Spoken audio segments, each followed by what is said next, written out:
ब्रज यात्रा की, सनातन हिंदू एकता पद यात्रा की। आज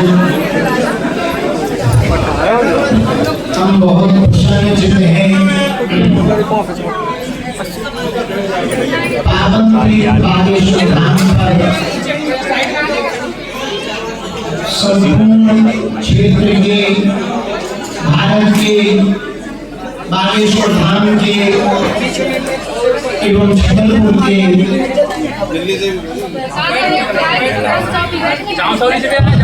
बंधु, इन्फ्लुएंसर, यूट्यूबर, सोशल मीडिया एवं मीडिया के माध्यम से संवाद को जन जन तक पहुंचाने वाले प्रियजन उपस्थित हुए। हम पावन तीर्थ बागेश्वर धाम पर आप सभी का, जहां बालाजी विराजमान है, भारत का एक ऐसा हनुमान मंदिर जहां अर्जी मात्र लगाने से हनुमान जी की बाजी होती, ऐसा हनुमान मंदिर बालाजी का जहां अन्नपूर्णा भंडारा अनवरत चल रहा, ऐसा हनुमान मंदिर बागेश्वर धाम भारत का जहां की दान पेटियों में आने वाले रुपयों से गरीबों की बेटियों का घर बसाया है। ऐसा हनुमान मंदिर भारत का बागेश्वर धाम जहां आने वाले 2027 के अंत तक आरोग्य सेवा प्रारंभ की जाएगी।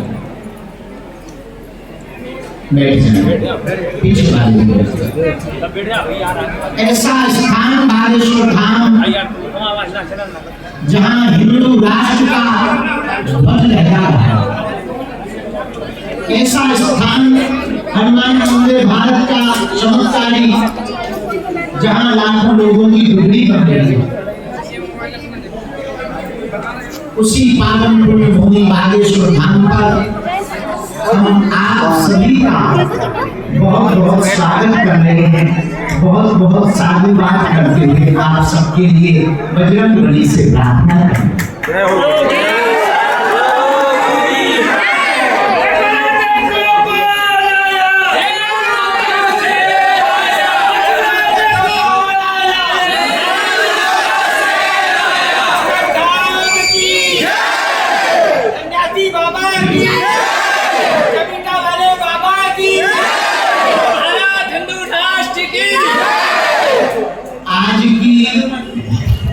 मीडिया मंथन की बैठक कुछ बिंदुओं के आधार पर रखी है। कुछ दिनों से जब से दूसरी पदयात्रा का संकल्प हमने सबके सामने कहा, तब से बहुत से लोग दिल्ली वृंदावन की पदयात्रा से शायद कुछ लोग कुंठित हुए और उन्होंने तरह तरह की चालाकियां प्रारंभ कर दी, चाहे वो साइबर हमला हो, सोशल मीडिया पर प्रायोजित वीडियो हो या गलत थंब लगा करके वीडियो को प्रसारित किया जाए। उससे भी कोई द्वेष नहीं है, वो अपना काम कर रहे हैं, हमें अपना काम करना। हाथी चले बाजार हम नहीं कह सकते। आज की मीडिया मंथन जो रखी गई, हमारी प्रार्थना है धाम की कोई भी जानकारी आप प्रसारित करें तो धाम की टीम भी है, मीडिया टीम भी है, यहाँ 24 घंटे रहने वाले लोग भी हैं, पत्रकार भी हैं लोकल के। कृपा करके उनसे पहले क्रॉस चेक करो ताकि गलत चीज बिना तथ्य के प्रसारित ना हो और आप लोगों पर और आपकी विश्वसनीयता पर कोई उंगली नहीं। दूसरा आज का बिंदु मीडिया मंथन का जो धाम की सेवाएं लगातार चल रही, निश्चित रूप से आप जन जन तक पहुंचा रहे। हम आपसे मिल भी नहीं पा रहे थे। हर 4, 5, 6 महीने में हम लोग मीडिया मंथन के द्वारा आपके प्रश्नों के उत्तर दें। आपके प्रश्न केवल आध्यात्मिक होने चाहिए, आपके प्रश्न राष्ट्र से संबंधित होने चाहिए, आपके प्रश्न ऐसे हों जिसमें राष्ट्र का भला हो, आपके प्रश्न ऐसे हों जिसमें सनातनियों का भला हो, आपके प्रश्न ऐसे हों जिनके उत्तर आज का समाज या जिसे कहते हैं जी जनरेशन पाना चाहेगा, उन तक हमारी बात पहुंचे। राजनीतिक टिप्पणियों पर कोई भी प्रश्नावली नहीं होगी, लेकिन हर 5-6 महीने में हम लोग मीडिया मंथन के द्वारा अपने आपके प्रश्नों के उत्तर हमारे होंगे। तीसरा बिंदु, आज आपको प्रमुख रूप से इसलिए बुलाया गया, मीडिया मंथन का जो संवाद रखा गया, आगामी 7 नवंबर से 16 नवंबर तक देश की स्थिति बदलने के लिए, देश में जो ऊंच नीच छुआछूत की दीवार है, उस दीवार को मिटाने के लिए, विश्व बंधुत्व की कामना के संकल्प को पूर्ण करने के लिए, यमुना मां को बचाने के लिए, गौ माता को राष्ट्र माता बनाने के लिए और भारत को हिंदू राष्ट्र बनाने के लिए भैया हम फिर से पदयात्रा करें। तो हमारी पदयात्रा भैया इस बार 7 तारीख से शुरू होगी नवंबर में, दिल्ली के कात्यायनी माता मंदिर से वृंदावन के बांके बिहारी पर होगी। यमुना से यमुना तक की पदयात्रा है, माया नगरी से माधव की नगरी तक की पदयात्रा। ये पदयात्रा 3 प्रदेशों से गुजरेगी, दिल्ली, हरियाणा और उत्तर प्रदेश। इन तीनों प्रदेशों से 140 किलोमीटर तक की यात्रा करेंगे। लाखों लोग मिलेंगे, सबके साथ इस पदयात्रा में हम पुनः पैदल चलेंगे और हिंदुओं का सड़क पर उतरना जरूरी है। उसके पीछे ताकि सामाजिक समरसता हो, भेदभाव मुक्त भारत हो, हिंदुओं में एकता हो और हमारी यमुना महारानी बच जाए, निर्मल हो जाए, ताकि उनका जल फिर से बांके बिहारी पर चलने लगे।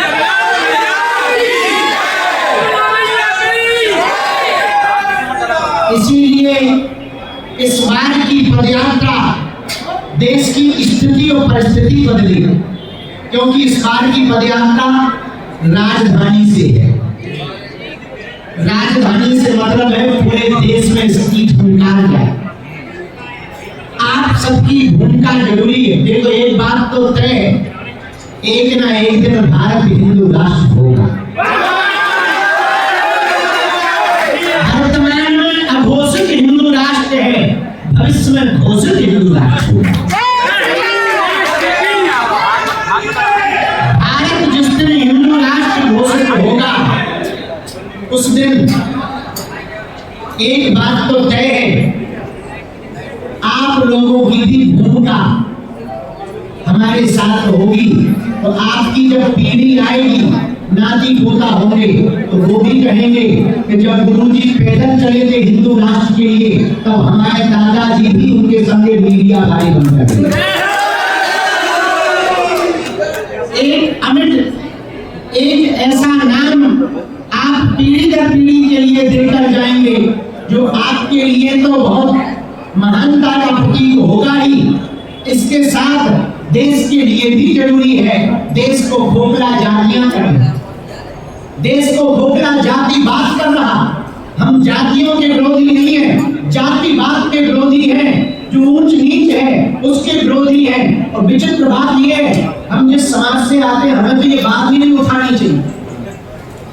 लेकिन हम न ब्राह्मण है, न क्षत्रिय है, न वैश्य है, न शूद्र है, हम हिंदू हैं। हिंदुस्तान हमारा है। ये बात अलग है। हमारा जन्म शुक्ल वंश में हुआ, हमें अपनी परंपरा पर गर्व है, अपनी वर्ण व्यवस्था पर गर्व है, अपने वेदों पर गर्व है, लेकिन अभिमान नहीं है।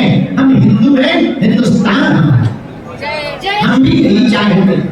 जो जातियों का भेदभाव है, छुआछूत का भेदभाव है, ऊंच नीच का भेदभाव है, 1400 ईस्वी में स्वामी रामानंदाचार्य महाप्रभु ने इस संकल्प को दोहराया था। कबीरदास जी को चेला बनाकर, रैदास जी को अपना शिष्य बनाकर रामानंदाचार्य जी ने जो परंपरा चलाई थी, जो आज जगतगुरु शंकराचार्य ने चारों मठों की स्थापना करके परंपरा चलाई थी, अब हमने भी प्रण ठाना है उन्हीं महापुरुषों के वचनों को मानकर इस देश में जब तक छुआछूत नहीं मिट जाएगी, जात पात ऊंच नीच नहीं मिट जाएगी, ये अभिमान नहीं लोगों का चला जाएगा। हम तलवारों की लड़ाई नहीं, विचारों की लड़ाई करेंगे। ये विचारिक क्रांति है। इसे विचारों के द्वारा दिल्ली से वृंदावन तक लाएंगे, तब 3 प्रदेशों में ये विचारिक क्रांति होगी। धीरे धीरे भारत के सभी राज्यों में होगी, धीरे धीरे सभी जिलों में होगी, सभी गांवों में होगी, सभी लोगों में होगी और भारत हिंदू राष्ट्र होगा।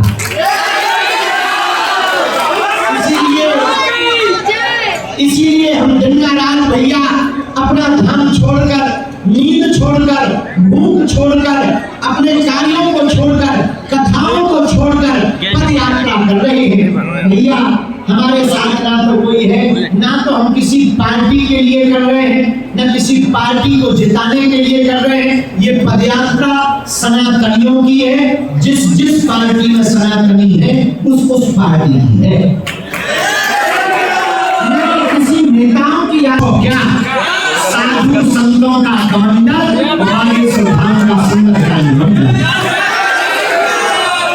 संतों ने तो आशीर्वाद दे दिया, विद्वासों ने आशीर्वाद दे दिया, वृंदावन वाले सभी संतों ने आशीर्वाद दे दिया, दिल्ली के सभी महापुरुषों ने आशीर्वाद दे दिया। अब भैया आप लोगों से प्रार्थना है, 2 दिन का टाइम की छुट्टी ले लेना, 7 दिन की छुट्टी ले लेना। 7 नवंबर से 16 नवंबर तक दिल्ली से वृंदावन तक की तैयारी कर लेना, क्योंकि ये वैचारिक क्रांति है। हमें किसी से लड़ने नहीं जाना, हम किसी के विरोधी नहीं हैं। तीसरी बात, इस पदयात्रा में हमसे मिलने के लिए मोहम्मद फैज साहब भी मिलने आए थे और उन्होंने कहा कि हम 300 मुसलमानों के साथ आपकी पदयात्रा में चलें। उन्होंने उसका वीडियो भी दिया। भैया हम किसी मजहब के विरोधी नहीं हैं, हम सिर्फ इतना चाहते हैं हमारे सनातनी अपने सनातन पर गर्व करें, हमारे हिंदू अपने हिंदुत्व पर गर्व करें, जो सनातन समाज की कुरीतियां हैं वो मिटे और जात पात ऊंच नीच भेदभाव छुआछूत की दीवार मिटे और भारत हिंदू राष्ट्र। इसी विचारों को लेकर, अच्छा यदि हमारी यात्रा राजनीतिक लीग के लिए होती तो वृंदावन से दिल्ली होगी। हाँ जी, ये यात्रा दिल्ली से वृंदावन है, मतलब सीधा सा है। मुख ठाकुर जी की तरफ रहेगा, पीठ कहाँ रहेगी? क्यों? राजपीठ से धर्मपीठ तक की ही यात्रा हो सकती है, धर्मपीठ से राजपीठ की यात्रा नहीं। ये राजपीठ से धर्मपीठ तक की यात्रा है। ये पदयात्रा यमुना से यमुना मिलन की पदयात्रा है। ये पदयात्रा भैया सना बागेश्वर बालाजी और बांके बिहारी के मिलन की पदयात्रा है। देश के लोग आ रहे हैं, झारखंड, यूपी, छत्तीसगढ़, महाराष्ट्र, असम, कर्नाटक, बिहार, मध्य प्रदेश, हिमाचल, पंजाब, राजस्थान, इन दिल्ली, इन सभी प्रदेशों के 10,000 सेवादारों के रजिस्ट्रेशन हो गए।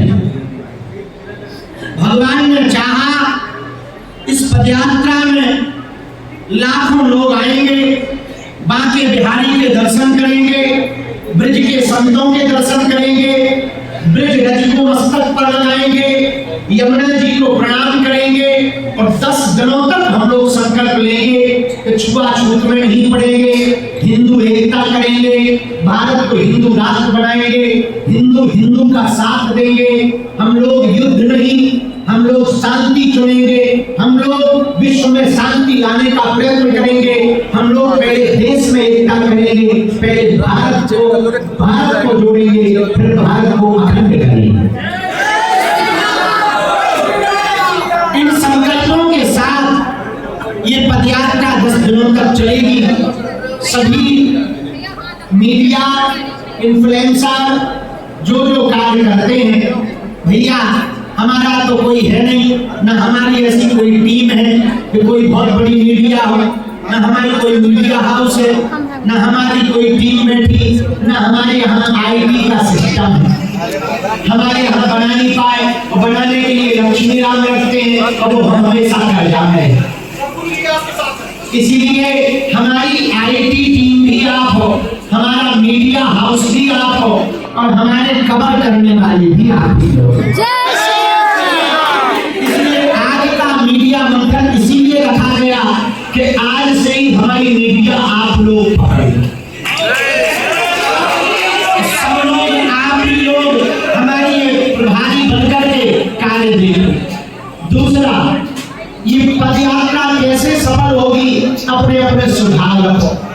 तीसरा, पदयात्रा में आप लोगों को धाम की तरफ से कार्ड दिया जाएगा और प्रभारी दिया जाएगा ताकि आपको पदयात्रा के मध्य में कोई कष्ट न हो।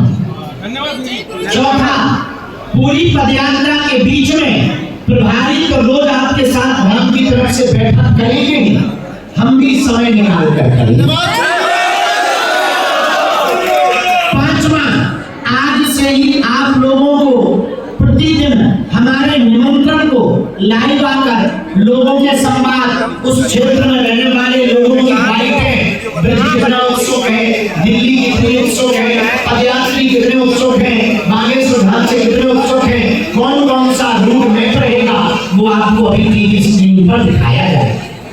आपके व्हाट्सएप पर बागेश्वर धाम की पीडीएफ भेजी जाएगी कि किस किस जगह से हम जा रहे हैं और कहां कहां रुकेंगे।